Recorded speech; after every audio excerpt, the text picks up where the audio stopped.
데살로니가 전서 5장 2절 3절. 주의 날이 밤의 도둑같이 이르는 줄을 너희 자신이 완전히 아느니라. 그들이 평안하다 안전하다 하고 말할 그때에 아이 뵌 여자에게 해산의 고통이 임하는 것 같이 갑작스러운 파멸이 그들에게 임하나니 그들이 피하지 못하리라. 아멘. 계시록 22장 20절입니다. 이것들을 증언하시는 분께서 이르시되 내가 반드시 속히 오리라 하시는도다. 아멘. 주 예수님이여 과연 그와 같이 오시옵소서. 아멘. 지난 월요일날 튀르키예와 시리아에서 진도 7.5, 7.8의 강진이 발생을 했습니다. 목요일 통계를 보니까 사망자가 9,057명. 목요일에 거의 10,000명에 육박을 했으니까 아마 지금은 10,000명이 훨씬 넘었을 것입니다. 현지 한국인 선교사님들이 전하는 상황을 보면 언론에서 나오는 내용보다 훨씬 더 심각한 것 같습니다. 여러분 잘 아시겠지만 그 어머니는 죽고 집더미 밑에서 아기가 발견됐는데 탯줄이 달려있는 채로 아마 태어난 지 3시간 정도 만에 발견된 것 같다고 그 신생아가 있었는데 그 발견해서 발굴하는 사람이 태를 끊었다고 하는 그런 얘기. 참 이런 얘기를 들으면은 보통 끔찍한 게 아니구나 하는 것을 느끼게 되죠. 무서운 일입니다. 우리가 좀 관심을 가져야 합니다.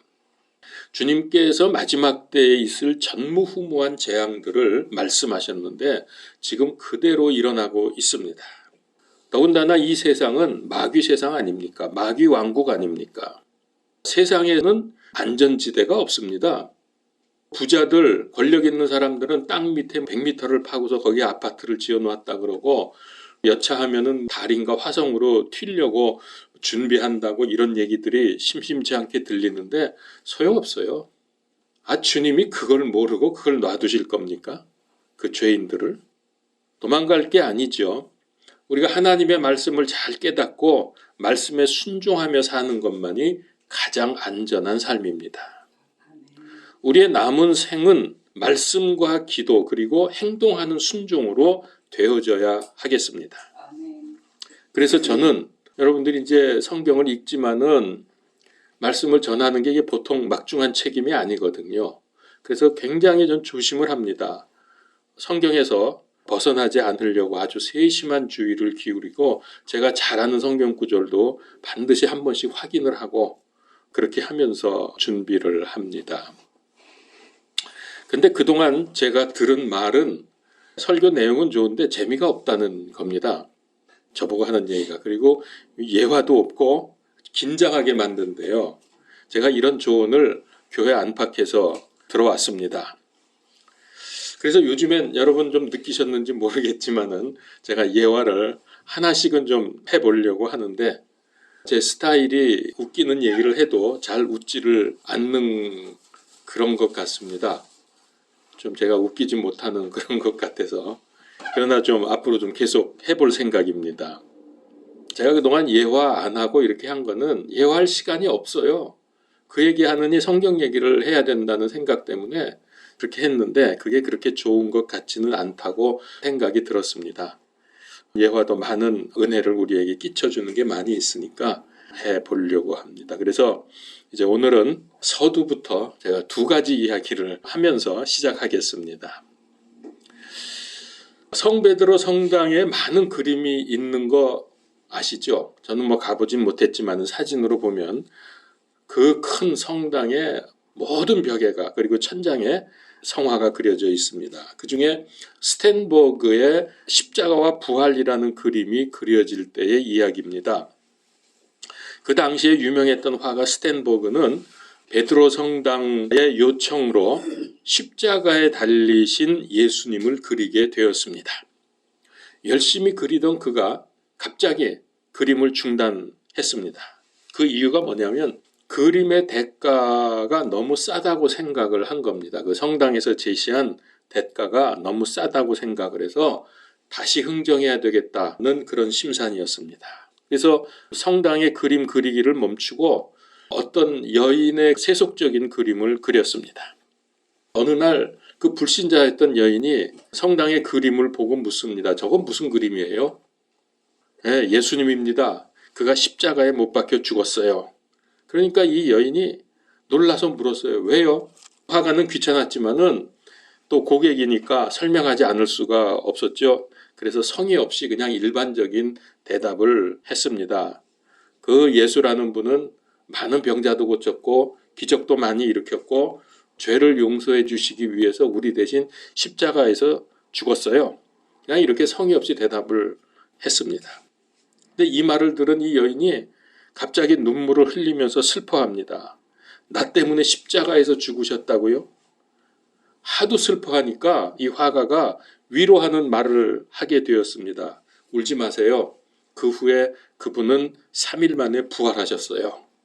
그랬더니 또 갑자기 이 여인이 눈을 크게 뜨면서 정말 부활했어요. 그러면서 막 펄쩍펄쩍 뛰면서 얼마나 기뻐하고 얼굴이 밝아지는지 스텐버그가 놀랄 정도로 그 순간 이 화가는 마음에 큰 충격을 받게 됩니다. 나는 마음에 감동도 없이 그냥 말을 했는데 어찌 저 여인은 저렇게 기뻐하며 예수님의 부활을 믿는가? 나는 예수님의 부활을 진짜로 믿고 있는가? 이런 자책감이 들었습니다. 그러면서 자기는 돈을 더 받기 위해서 그림을 중단한 것에 대해서 한없이 부끄러웠고 양심에 찔렸다고 합니다.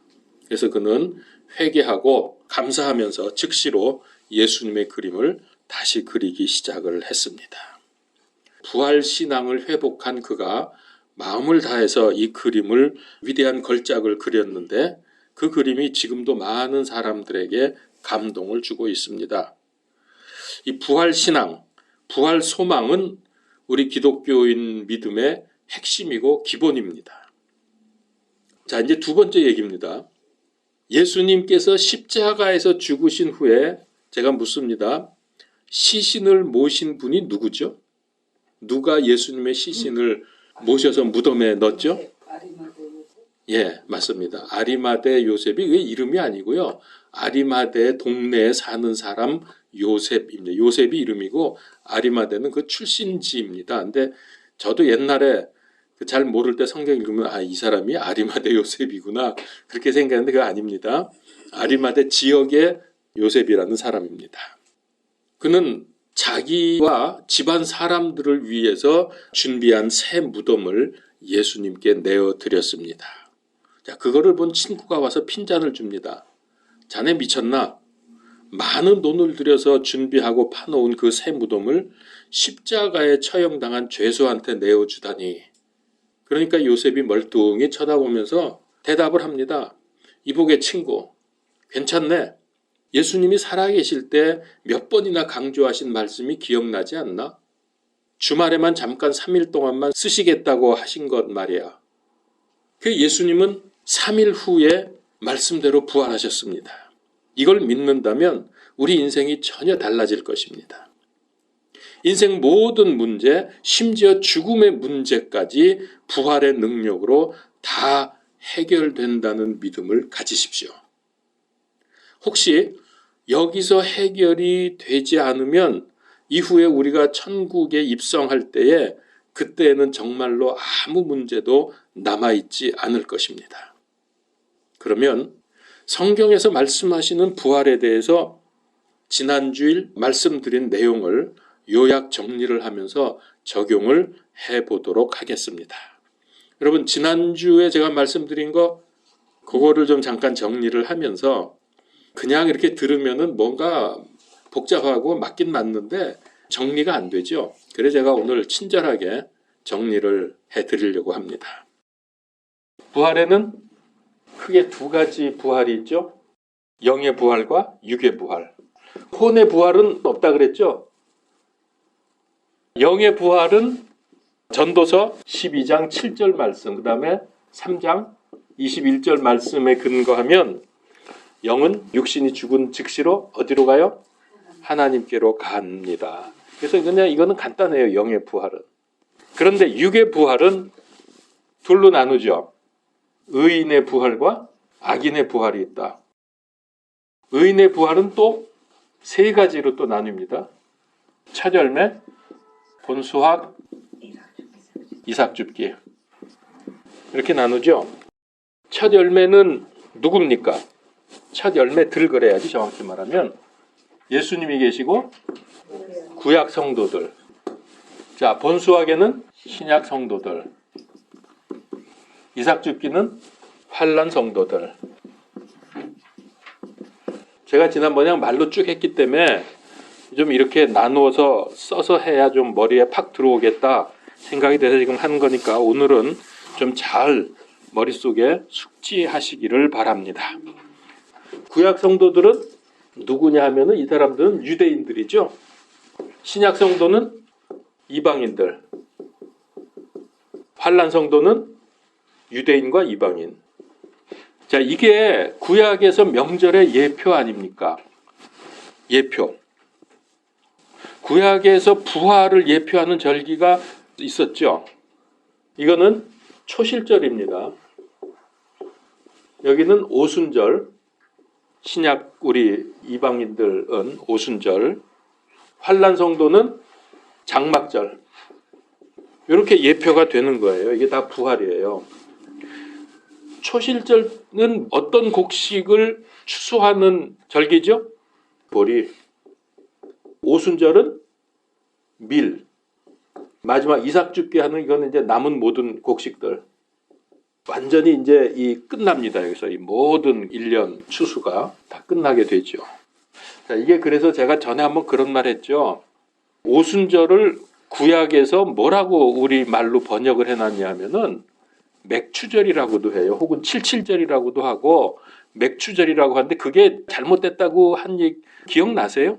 그냥 맥추절로 계속 쓴단 말이에요. 이거 빨리 고쳐야 되는데 맥이라는 말이 보리맥이거든. 이거 맥추절은 여기에 해당되는 거지 여기에 해당되는 게 아니에요. 근데 이거 알면서도 안 고치는 것 같아. 모르는지 아닌지는 모르겠지만은. 첫 열매들은 부활을 하죠. 본수학의 신약 성도들은 부활도 하고 휴거도 합니다. 이삭줍기는 부활도 하고 휴거도 합니다. 이렇게 나누어서 보시면 이 부활이라는 게 이렇게 구분이 되는구나 하는 것을 알 수 있습니다. 첫 열매, 본수학, 이삭줍기. 이 중에서 어디 숫자가 제일 많을까요? 본수학. 네, 맞습니다. 본수학이 숫자가 제일 많습니다. 이방인들 모두 포함해서 우리 믿는 사람들 전부 다. 성경에 보면은 이삭줍기는 환란 성도도 아주 큰 무리라고 그렇게 성경에 보면 있어요. 그러니까 이때도 많은 사람들이 구원을 받아요. 계시록에 보면 나오거든요. 악인의 부활은 어떻게 되죠? 이거는 본수학이 있은 다음에 여기나 거의 비슷하지 7년밖에 차이가 안 나니까 혹은 3년 반이니까 악인의 부활은 이때로부터 1000년 후에 부활을 해서 흰 왕좌 심판대에서 심판을 받고 어디로 가요? 브롯으로 갑니다. 자, 이렇게 감을 잡으시면 되겠습니다. 그래서 이거 보면은 첫 열매, 본수학, 이삭줍기 이게 전부 추수 아닙니까? 추수. 그래서 구약의 명절의 추수 방법과 구원의 역사가 전부 일치해요. 부활과 구원이. 이게 다 예표라는 거예요. 그래서 제가 처음 명절 벌써 이제 거의 1년이 가까운 것 같은데 작년 초에 시작한 것 같은데 이제 명절 얘기를 시작할 때 말씀드린 대로 구약의 명절은 인류의 역사와 그리고 특별히 마지막 때의 사건들의 예표다. 이렇게 보아야 제대로 명절을 이해하는 거다라고 말씀을 수차례 드렸습니다. 이거를 정확히 마음속에 두고 말씀을 듣고 성경을 보아야 정확히 이해가 잘 됩니다. 본수학 중에서 그러니까 신약 성도들이죠. 순교자들과 이기는 자들 그리고 대환란 때 순교한 성도들, 이 환란 성도들, 이 사람들이 그리스도와 함께 이제 1000년 동안 통치할 것을 왕이 될 것을 성경은 계시록 20장 4절에서 말씀을 하고 있습니다. 거기 보면 그리스도와 함께 1000년 동안 통치할 거라고 말씀하십니다. 여러분 이미 아시는 대로 나팔절을 신년절이라고도 하죠. 이스라엘 백성들은 이날 성전에 모여서 새해 예물을 드렸습니다. 유대인들은 이거 하면서도 지금도 자기들이 이게 무엇을 의미하는 건지 모르고 그냥 드리는 거예요. 그러나 우리 신약 성도들은 오히려 메시아를 정확히 알고 신약 성경을 알기 때문에 이게 무슨 의미인지 알고 있죠. 뭡니까? 나팔절이 신년절이라고 하는 것은 장차 예수 그리스도께서 재림으로 오셔서 천년왕국과 새하늘과 새 땅으로 새로운 세상에 새 아침이 밝아온다는 뜻을 가지고 있습니다. 그래서 이 나팔절을 신년절, 즉 주님께서 재림하시면서 새로운 세상이 시작된다고 하는 그런 의미를 가지고 있는 겁니다. 성경에 보면은 주의 날 또는 여호와의 날 또는 야곱의 고난의 날 이런 표현들이 있습니다. 이게 뭐냐면은 넓게는 환난기를 포함한 날들을 의미하고요. 대환난 기간 동안을. 그리고 좁게는 주의 재림의 날을 의미합니다. 그래서 이 날은 믿는 사람들에게는 기쁨의 날이고 영광의 날이지만 불신자들에게는 심판의 날이고 멸망의 날입니다. 이스라엘이 가나안 진군할 때 첫 전투가 여리고성 전투였는데 이게 참 중요한 의미를 가지고 있습니다. 아시는 대로 광야 40년을 지내고서 이제 가나안 땅에 들어오게 되는데 하나님께서 이들을 가나안으로 인도하시리라는 것을 이미 알고 있었어요. 누가요? 마귀가. 그래서 마귀가 그것을 막기 위해서 이방 족속들을 가나안 땅에다가 미리 오래전부터 배치를 해놨습니다. 아브라함 시대부터 있었는데요.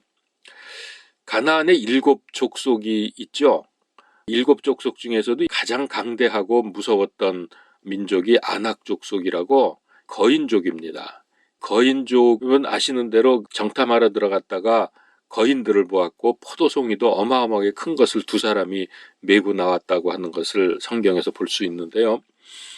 이 아낙 족속이 얼마나 무섭고 사납고 전투를 잘하는지 이 사람들이 정탐을 하고 돌아와서 보고하기를 그 사람들은 거인이고 우리는 그 앞에 있으면 메뚜기와 같다 그러면서 들어갈 수 없다고 후퇴를 했죠. 하나님께서는 이걸 굉장히 싫어하셨어요. 하나님께서 함께 하시겠다. 내가 너희에게 승리를 주겠다고 말씀을 하셨음에도 불구하고 하나님의 그 말씀을 믿지 못하고 후퇴를 하게 됩니다. 그래서 이 불신앙의 사람들을 이제 하나님께서 징벌하시기 위해서 40년을 광야에서 돌리면서 출애굽 1세대들이 다 죽을 때까지 그리고 이제 1.5세 2세대들이 어른이 되었을 때에 드디어 이제 가나안 땅에 들어가게 되는 것입니다.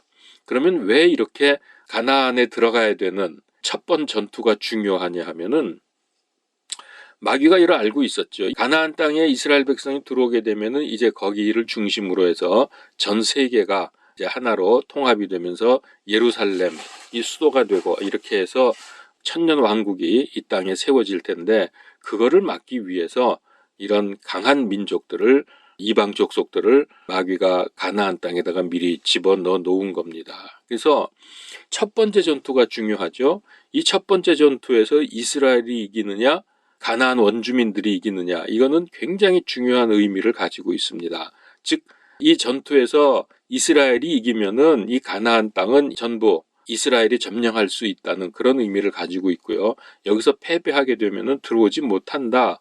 즉 마귀의 땅이 되어 있는 것을 의미하게 됩니다. 그래서 이 첫 전투가 중요하기 때문에 하나님께서 친히 싸우시겠다고 그렇게 말씀을 하셨습니다. 그리고 실제로 그랬죠. 그래서 이제 가나안에 들어갈 때 첫 번째 전투가 여리고 성 전투인데요. 이 성이 얼마나 난공불락의 성이냐 하면 발굴된 모습을 보게 되면은 이중벽이랍니다. 근데 얼마나 두껍냐? 외벽이 2m고요, 넓이가. 그리고 내벽의 두께는 4m입니다. 굉장하죠. 그리고 높이는 무려 10m.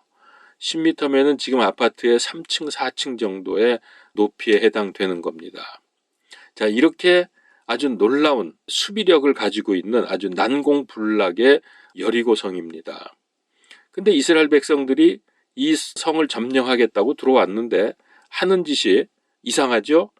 싸우려고 전투 태세를 갖추는 게 아니라 맨날 빙글빙글 돌고 아무 소리도 안 하고 숨소리조차도 잘 내지 않으면서 돌기만 합니다. 그러다가 이제 마지막 때 일곱째 날에 나팔을 불면서 함성을 질렀더니 순식간에 여리고 성벽이 무너져 내립니다. 그래서 꼼짝 못하고 다 당했죠. 자, 이거는 무슨 의미입니까? 이스라엘 백성은 전혀 싸우지 않았습니다. 활을 쏘지도 않고 창을 던지지도 않고 아무런 무기도 사용하지 않고 그저 소리 지르면서 트럼펫을 불었더니 성벽이 무너지면서 이 성이 함락이 되어버립니다. 그래서 이것은 인간의 전쟁이 아니라 신들의 전쟁, 즉 하나님과 마귀의 전쟁이었습니다. 여기서 하나님께서 완벽하게 승리하는 모습을 보여주지요. 그래서 이거는 장차 가나안의 모든 땅은 이스라엘에게 점령당한다 라고 하는 그런 의미의 첫 번째 전투였습니다. 그래서 그렇게 중요했던 것입니다. 하나님께서 직접 싸우셔서 이 성을 무너뜨렸습니다. 이것 때문에 이제 여리고 성 주민들은 겁에 질려서 제대로 싸우지도 못하고 완전히 패배를 했죠. 그렇게 난공불락의 성이었는데 하나님께서 그 나팔 소리에 맞추어서 지진을 일으켰더니 순식간에 여리고성이 무너져 버렸습니다. 그 발굴팀에 의하면은 여리고성이 지진에 의해서 무너졌다고 하는 것이 밝혀졌습니다. 그만큼 하나님께서 완벽하게 모든 것을 다 처음부터 끝까지 주관하셨던 것입니다. 그리고 이 전투는 또 아주 중요한 의미를 가지고 있는데요. 마지막 때의 예표라고 보겠습니다. 이와 같은 일이 예수님의 재림으로 또 벌어질 것입니다. 예수님의 재림을 믿는 사람이 얼마나 될까요? 심지어 교인들, 목사님들, 신학자들 중에도 불신자들이 많은데요. 세상을 보십시오. 인간 지식과 기술이 얼마나 발달되어 있는지 지금 생명공학 가지고 생명을 마구 조작을 해댑니다. 이것저것 섞기도 하고 그래서 DNA 변조를 시키고 별걸 다 합니다. 또 아주 최근에는 AI 로봇이 등장을 했죠. 챗 GPT. 그래서 뭐든지 물어보기만 하면은 아주 완벽하게, 거의 완벽하게 답변을 해주고 정말 인간이 따라갈 수 없는 그런 놀라운 지적인 존재를 인간이 만들어 놓게 되었습니다. 근데 이 정도가 아닙니다. 심지어 기후까지도 조작을 할 수 있고요. 지진도 마음껏 조작을 할 수 있습니다. 들리는 얘기로는 이번에 투르키예하고 시리아에 일어난 지진도 인간의 조작이라고 그런 얘기가 들리던데 확실히 알 수는 없지만은 전 그래서 그런 생각을 해봅니다.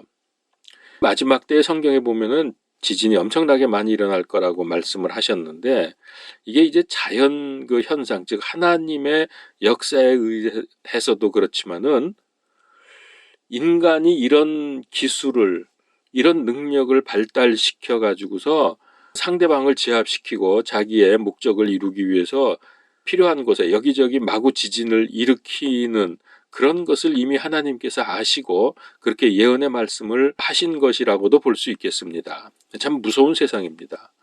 기후도 조작하고 천재지변, 자연재해까지 다 사람이 이렇게 마음대로 바꿀 수 있다는 게 무서운 세상 아닙니까?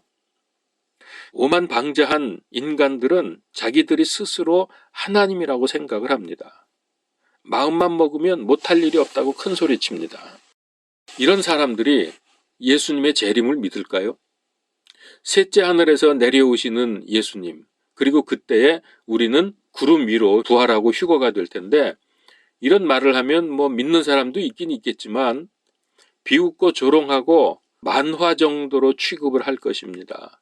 교회 안에서도 마찬가지입니다. 교회 안에서도 이런 사실을 믿지 않는 사람이 태반이니까요. 아마 제정신이 아니라고 하겠죠. 성경에 그런 말씀들이 있지 않느냐라고 말하면 그들은 이렇게 말합니다. 그건 실제가 아니고 비유, 우화 혹은 신화, 상징으로 취급을 합니다. 그리고 이런 풍조는 갈수록 점점 더해질 것입니다. 여리고성이 무너질 거라고 누가 상상이나 했겠습니까? 그런데 하나님이 하시니까 간단히 무너졌습니다. 오늘날 세상은 여리고와 같은 세상, 못할 것이 없다면서 오만방자한 인간들이 평안하다, 안전하다고 할 때에 주께서 재림하시면서 순식간에 여리고가 무너져 내린 것처럼 이 세상도 망해버리고 말 것입니다.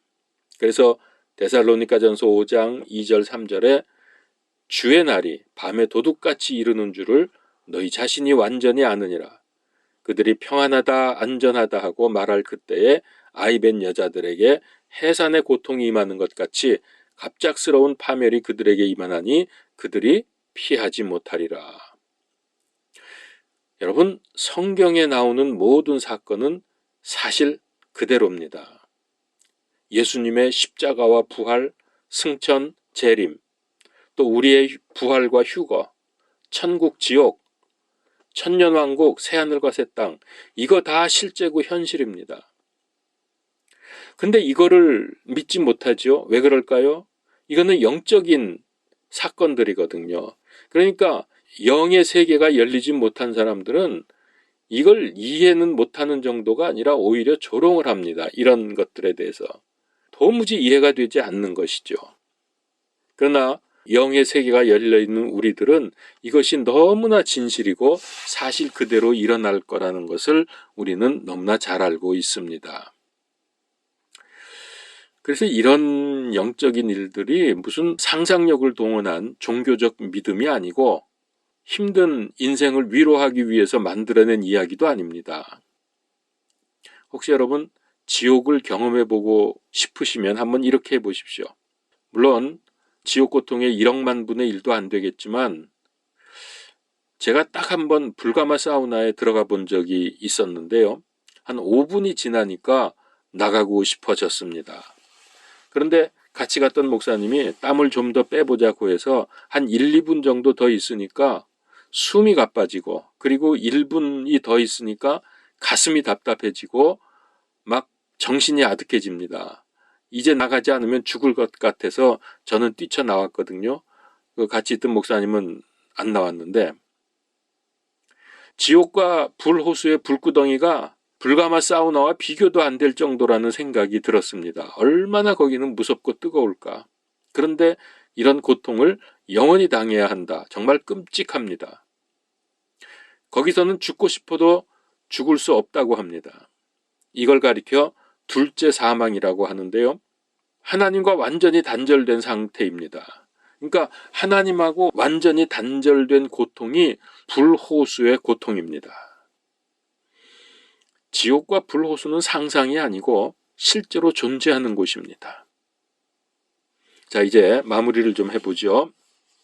인생이 뭐냐고 물으신다면 세상에서는 눈물의 씨앗이라고 말하겠지만 인생이 힘드니까 여러분 같으면 지금 이 생애를 무엇이라고 정의하겠습니까? 이 인생을 어떻게 이해하시겠습니까? 제가 이걸 깊이 생각을 해보다가 저는 이렇게 말하겠습니다. 지금 우리의 인생은 영원한 세상, 다음 세상을 준비하는 기간이다. 인생을 여러 가지로 말할 수 있겠지만 어떤 인생을 사느냐에 따라서 영원한 세상이 결정되기 때문입니다. 자, 그러면 어떤 인생을 살아야 하겠습니까? 간단히 두 가지로 정리를 해보겠습니다. 첫 번째는 구원자이시고 하나님이신 예수 그리스도를 믿어야 합니다. 그래서 무조건 구원받아야 됩니다. 구원받지 못하면 안 됩니다. 그리고 두 번째, 구원받은 후에는 천국의 상급을 쌓아가는 삶을 살아야 합니다. 이 천국 상급에 대해서 관심이 없고 무지한 사람들이 많은데 구원받았다면 다행이지만 그러나 거기서 끝나면 그때 가서 나중에 가서 많이 후회를 할 것입니다. 왜냐하면은 이 상급은 한번 결정되면 영원한 효력을 나타내고요. 절대로 바꿀 수 없고요. 또 성경에는 상급에 대한 말씀과 이걸 어떻게 받는가 하는 말씀들이 많이 나오기 때문입니다. 여러분, 주님의 재림이 두렵습니까? 아니면 기대가 됩니까? 나 살아생전에는 오시지 않기를 바랍니까? 빨리 오시기를 오매불만 기다리고 있습니까? 제가 재작년인가요? 길을 가는데 공장 폐업을 한다면서 남자 옷들을 싸게 파는 곳이 길에 있었어요. 서대문 내거리로 가는 길가에. 들어가 보니까 뭐 남자 옷들, 웃돌이, 아랫돌이 뭐 여러 가지 하여튼 양말 할 거 없이 많이 있었습니다. 근데 저는 이제 이 바지 쪽에 뭐 좀 쓸만한 게 있나 하고 가보니까 신사복 같은데 안쪽에를 보니까 털 같은 것이 이 뽀송뽀송 이렇게 그런 게 달려있는 게 그거 입으면 따뜻할 것 같아서 제가 10,000원을 주고 샀습니다. 근데 그 바지를 딱 사는 순간 어떤 생각이 드냐면요. 그때가 이제 겨울 들어가는 초겨울 시기였는데 날이 빨리 추워지기를 바라는 마음이 생기더라고요. 왜 그럴까요? 추운 겨울에 대한 준비가 잘 되어 있으니까. 그 따뜻한 바지가 있다는 거지. 날이 빨리 추워져서 그거 입어보고 싶은 거예요. 안 추울 거라고 생각하면서. 부활 신앙, 부활 소망으로 잘 무장이 되어 있다면 주님 재림이 두렵지 않습니다. 두렵지 않은 정도가 아니라 빨리 오시기를 바라면서 기다려집니다. 사람이 그런 거예요. 준비가 되면 빨리 왔으면 좋겠고 준비가 안 되면 그게 두려운 거죠. 디모데후서 4장 8절 이제 후로는 나를 위하여 의의 면류관이 예비되었으므로 주 곧 의로우신 재판장이 그날에 내게 주실 것이며 내게만 아니라 주의 나타나심을 사모하는 모든 자들에게 도니라. 그렇습니다. 주님의 나타나심을 사모하는 모든 자들에게 하나님께서 의의 면류관을 예비해 놓으셨다고 했습니다. 그러니 얼마나 이거 받기 쉽습니까? 우리가 준비 잘하고 주님을 기다리는 사람, 이런 사람에게는 의의 면류관이 있습니다. 계시록 22장 20절 이것들을 증언하시는 분께서 이르시되 내가 반드시 속히 오리라 하시는도다. 아멘. 주 예수님이여 과연 그와 같이 오시옵소서. 그래서 여러분 주님의 재림을 기다리며 소망하는 그런 믿음 생활이 되시기를 바랍니다. 제가 몇 주간에 걸쳐서 부활에 대해서 말씀을 드렸는데요. 이 부활은 영생 복락뿐만 아니라 하늘의 상급과 긴밀한 관계를 갖고 있습니다. 그러니까 그냥 부활만 생각하지 마시고 상을 많이 받는 부활을 하시기를 축원합니다. 기도하겠습니다. 하나님, 참으로 감사합니다. 우리에게 영원한 생명의 소망과 축복을 허락해 주시고 또 뿐만 아니라 하나님께서 예비하신 많은 상급을 감사합니다. 주님, 우리가 이제 남은 우리의 생애 동안에 이 하나님의 상급을 바라보며 앞만 바라보고 뒤를 돌아보지 아니하고 달려가는 믿음의 삶이 되게 하여 주시옵소서. 그리고 그 동안에 많은 사람에게 복음을 증거함으로 해서 하나님을 기쁘시게 하고 또한 더욱 많은 상급을 하늘에 쌓는 귀한 남은 생애가 되게 하여 주시옵소서. 우리를 구원하신 주 예수 그리스도 이름으로 기도드리옵나이다. 아멘.